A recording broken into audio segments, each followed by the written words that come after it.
Welcome back. Let's now talk about the controversy surrounding admissions to the Mata Vaishno Devi Institute of Medical Excellence, where 42 of the 50 MBBS seats were secured by Muslim students, leading to protests. Jammu and Kashmir Chief Minister Omar Abdullah has now reacted to this entire controversy, where he's gone on to question whether Muslim students have been denied admission to Sri Mata Vaishno Devi Medical College might go abroad, including Bangladesh, and then radicalize themselves. Several Hindu organizations have warned of mass protests, citing the college's spiritual significance. Omar has stressed that admission should be based on merit, not on religion or caste, pointing out that the students earned their places through NEET, and Jammu and Kashmir has a long tradition of communal harmony. The leader of opposition, Sunil Sharma, has argued that faith matters at spiritual institutions, but affirmed merit is important. Omar has also gone on to maintain that secular principles must prevail and that no student should be deprived of opportunities based on religion, warning against potential long-term consequences. Let's take a look at the reactions coming in. आस्था की बात ठीक है, तो जब medical college आप बना रहे थे, इसको माइनॉरिटी इंस्टीट्यूट का दर्जा देना था ना, फिर क्यों नहीं दिया? जब माता वैष्णो देवी जैसे मेडिकल कॉलेज में बच्चे जाने के लिए तैयार हैं, उन्हें कोई इस बात की कोई परेशानी नहीं है कि वो नाम माता वैष्णो देवी का है या उस संस्था से पैसा लगता है। वो तालीम से उनका मतलब है, वो चाहते हैं डॉक्टर बनना। अब आप उनका मजहब देख के उनको एडमिशन डिनाई करना चाहते हो। कल को फिर वो अगर किसी और इंस्टीट्यूशन में चले जाएं जहां पे फिर वो रेडिकलाइज हो जाएं, इसके लिए फिर कौन सुनील शर्मा साहब कहेंगे कि वो कसूरवार हैं? आप ना मुसलमान बच्चों को इस तरह मत धकेलिए, क्योंकि उसके बाद फिर जो हो जाता है उसके लिए फिर आप पूरे कौम को कसूरवार ठहराते हो। मत करिए। और मैं फिर इस बात पे आता हूं, अगर आप चाहते हो कि मुस्लिम बच्चे जो हैं आपके इस मेडिकल कॉलेज में नहीं पढ़ें, मेहरबानी करके इसका आप स्टेटस बदल दीजिए, इसको माइनॉरिटी स्टेटस दे दीजिए और हमारे बच्चे जो हैं वो कहीं और एडमिशन हासिल करेंगे, बांग्लादेश जाएंगे, टर्की जाएंगे, कहीं और जाएंगे। Let me take this across to my colleague Sameer Bhatt, who's now joining us on the broadcast. Sameer, Omar Abdullah के बयान से ये जरूर लग रहा है कि वो काफी सारे फेयर पॉइंट्स सामने रख रहे हैं। सबसे अहम बात जो वो कह रहे हैं कि ये जो मेडिकल कॉलेज है उसको एक माइनॉरिटी इंस्टीट्यूट का दर्जा अभी तक मिला नहीं है, उन्होंने इसके लिए अप्लाई नहीं किया है, उनका स्टेटस ये नहीं है। तो रिलीजन के आधार पे आप कैसे डिफरेंशिएट कर सकते हैं कि मुस्लिम स्टूडेंट्स को दाखिला मिल रहा है या हिंदू स्टूडेंट्स को मिल रहा है? देखिए, ये एक बड़ा इम्पोर्टेंट सवाल जो है वो इस वक्त चल रहा है, लेकिन जो हिंदू पार्टीज हैं, जो हिंदू ऑर्गेनाइजेशंस हैं, जम्मू बेस्ड हिंदू ऑर्गेनाइजेशन, और आप देख सकते हैं यहाँ पे हिंदू ऑर्गेनाइजेशंस भी यहाँ पे प्रोटेस्ट कर रही है। शिवसेना के लोग जो है प्रोटेस्ट कर रहे हैं और इस वक्त जो लगातार आप ये देखिए एमबीबीएस लिस्ट के बारे में ये प्रोटेस्ट कर रहे हैं और कह रहे हैं कि जो इस वक्त जो गवर्नमेंट का जो स्टैंड है वो गलत है और एमबीबीएस लिस्ट को स्क्रैप करने की एक मांग कर रहे हैं। इन्होंने प्रोटेस्ट किया और इससे पहले भी लगातार यहाँ जम्मू में लगातार प्रोटेस्ट हो रहे हैं और इन्हीं से पूछते हैं कि ये प्रोटेस्ट है ये क्यों कर रहे हैं, ये आप प्रोटेस्ट क्यों कर रहे हैं? प्रोटेस्ट इसलिए कर रहे हैं कि साजिश रची गई है। 46 हिंदू बच्चे थे, 46 मुसलमान थे। बोपी ने दंगा करा है, बोपी ने दंगा कराने का प्रयास करा है। अगर वहां वाले बच्चे यहाँ जाते, उनको ये वाला कॉलेज अलॉट होता, यहाँ वाले बच्चे अपने घरों में रहते, उनका धार्मिक वातावरण, खाना पीना वो श्रीनगर के मुताबिक करते, और हिंदू जो हैं वो माता वैष्णो देवी की व्यवस्था के अनुसार चलते। ये साजिश रची गई है और हमारे में से कुछ लोग बजरंगी भाईजान माता वैष्णो देवी श्राइन बोर्ड को अपमान करने का प्रयास करना चाहते हैं। ये कदापि बर्दाश्त नहीं होगा। श्राइन बोर्ड का दोष क्या है? श्राइन बोर्ड का यह दोष है, बोपी ने एक लिस्ट दी, नया कॉलेज बना, 50 सीटें निकली, दोस्त तो सारा बोपी का है और जम्मू का ही एक representative Bopi all over the country का इंचार्ज मिस्टर लंगर दिल्ली के अंदर बैठा हुआ है। मैं उनसे भी आग्रह करना चाहता हूं, ये बातें बर्दाश्त नहीं हो रही हैं जी। और माननीय मुख्यमंत्री जी कहते हैं कि कोई टर्की जाएगा, कोई बांग्लादेश जाएगा। अरे व्हाइट कॉलर वाले जो तुम्हारे श्रीनगर के हैं उनको भेजो ना टर्की और बांग्लादेश, उनके लिए दम नहीं है तुम्हारे पास। वो निसार नाम का आदमी जिसने सारा पंगा करा दिल्ली के अंदर, जो वहां की एसोसिएशन का प्रधान था, उसको क्यों नहीं बेचते टर्की और बांग्लादेश। इसलिए मैं मांग करना चाहता हूं जी, ये बहुत बड़ी साजिश है।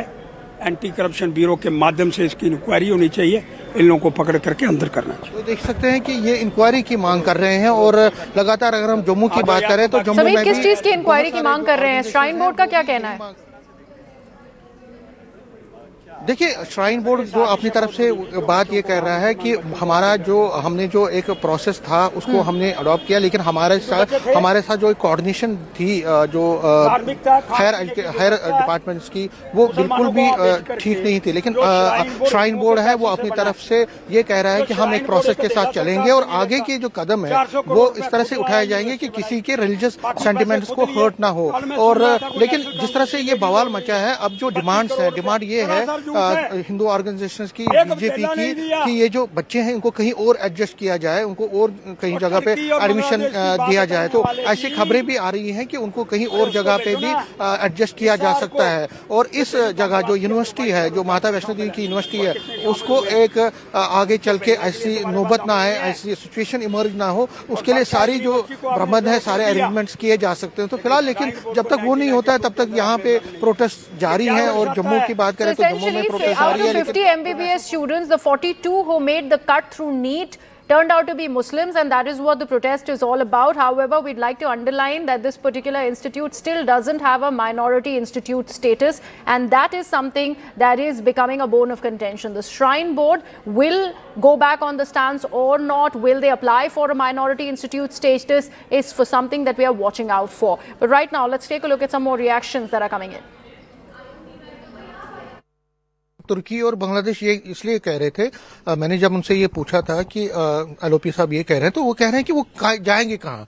अगर वो फिर तुर्की और बांग्लादेश जाएंगे तो अब फिर आप क्या कहोगे?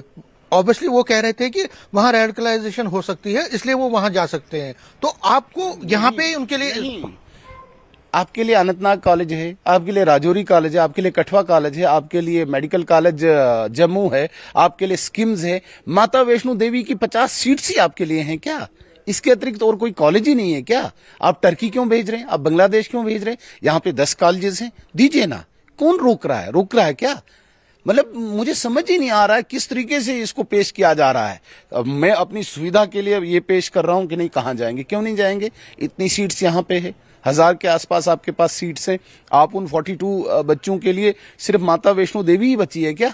वही कॉलेज एक बचा है, या फिर टर्की है, या फिर रेडिकलाइजेशन है? ये उनका मकसद नहीं है टर्की और बांग्लादेश का। उनका ये मकसद है कि जो रेडिकलाइज्ड यूथ है उसको प्रोटेक्शन देना, क्योंकि यहाँ पे आतंकवाद को, यहाँ पे अलगाववाद को, ये शब्द मैं बड़ी मजबूती के साथ, रिस्पॉन्सिबिलिटी के साथ कहता हूं। जितना आतंकवाद चला, जितना अलगाववाद चला, उसको बौद्धिक प्रोटेक्शन, उसको बौद्धिक संरक्षण ऐसे नेताओं ने दिया। फारूक अब्दुल्ला साहब ने दिया, उमर अब्दुल्ला साहब दे रहे हैं, महबूबा मुफ्ती साहिबा दे रही है। इस प्रकार की बातें करके, प्रोवोक करके जब वो रेडिकलाइज हो जाते हैं, फिर उनको प्रोटेक्शन देते हैं और ये राजनीतिक रोटी सेकते हैं। अन्यथा 42 सीट्स जो आस्था के साथ हम जोड़ते हैं, उन्हीं पर ये सारी राजनीति क्यों हो रही है? मुझे बताइए ना। माता वैष्णो देवी के नाम पे ये राजनीति क्यों करना चाहते हैं? हमारा तो कोई इससे लेना देना नहीं कि भाई बच्चे कहीं और जगह पे पढ़े। हम तो उनके लिए, कोई बच्चों के लिए हमारे पास भी हमदर्दी है। बच्चों के, हमारे कैरियर के साथ कोई खिलवाड़ करने की आवश्यकता नहीं। लेकिन माता वैष्णो देवी का जो स्थान है वो श्रद्धा का स्थान है, वो आस्था का स्थान है। उस श्रद्धा और आस्था का भी कोई न कोई आपको ध्यान रखना पड़ेगा, ये हम कह रहे हैं।